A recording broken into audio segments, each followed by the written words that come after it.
আসসালামু আলাইকুম, welcome back to my channel. আমি জেসমিন আছি আপনাদের সাথে। আশা করি যে যেখান থেকে আমার এই ভিডিওটা দেখছেন আল্লাহর রহমতে ভালো আছেন। আলহামদুলিল্লাহ আমিও অনেক ভালো আছি।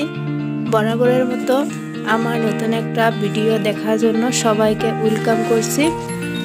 আর এই যে দেখতেই পাচ্ছেন আমি গডরেজটা মুছে নিচ্ছি, কারণ সকালে উঠে ব্রেকফাস্ট করে তারপর আমরা রান্না বাড়া করে খেয়ে দিয়ে তারপরে আমি ঘর মোছামুছি কাজ শুরু করেছি। আর রাস্তা দিয়ে প্রচণ্ড পরিমাণে ধুলাবালি যায়, সেজন্য একদম শোকেস গডরেজ ধুলাবালি দিয়ে অপরিষ্কার হয়ে আছে। প্রতিদিনই যদিও মোছা হয় না, একদিন পর পর আমি ক্লিন করি। তো এই যে মুছে নিচ্ছি আজকে, দেখতে থাকো।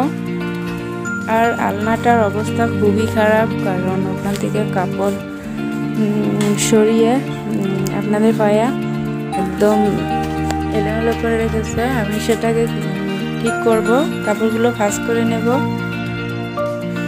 তার আগে ওদিকে খাঁচিটার ভিতরে মেয়ের কাপড়গুলো অনেকটা এলোমেলো হয়ে আছে, সেটা আগে আমি ভাঁজ করে নেব, তারপর আমি আলনাটা ভাঁজ করব। দেখতে থাকো।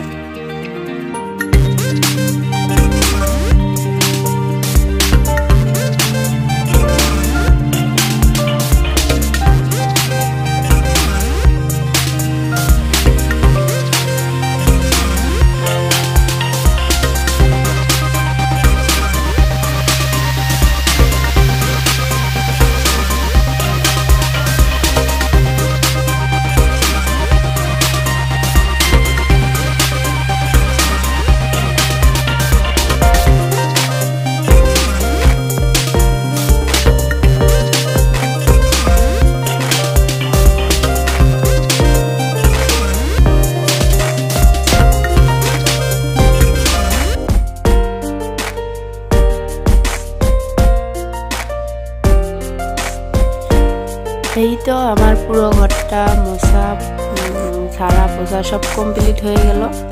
কাপড় চোপড়গুলোও ভাঁজ করে নিয়েছি। আর এই দেখো পুরো ঘরটা ক্লিন করা হয়ে গেছে।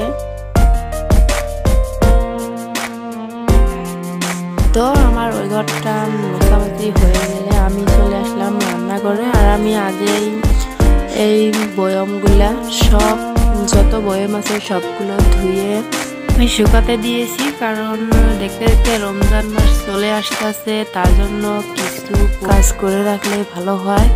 আমি বয়মগুলো ধুয়ে রাখলাম, কারণ অনেক বস্তু বাহিনী ধুতে হবে, সেই জন্য আর কি। আর সেগুলো আমি এখন গুছিয়ে তক্তাতে তুলে দেব। এখন আমি রাতের রান্নাটা করব। আর আমি রান্না করব ডাল, শাক ভাজি আছে দুপুরের। আর আমি এই আলুগুলো ভাজবো। তো আলুগুলো কুটে নিচ্ছি, ছোট ছোট আলু ভাজা করব।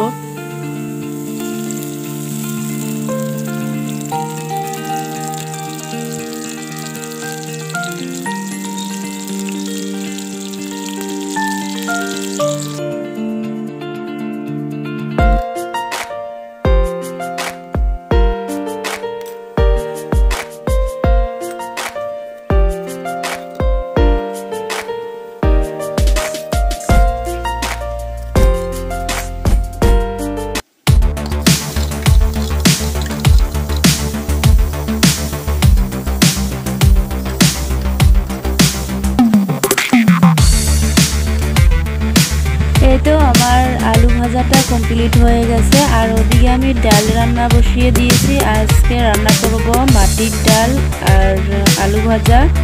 এই হলো আজকের রেসিপি। আর আছে শাক ভাজা।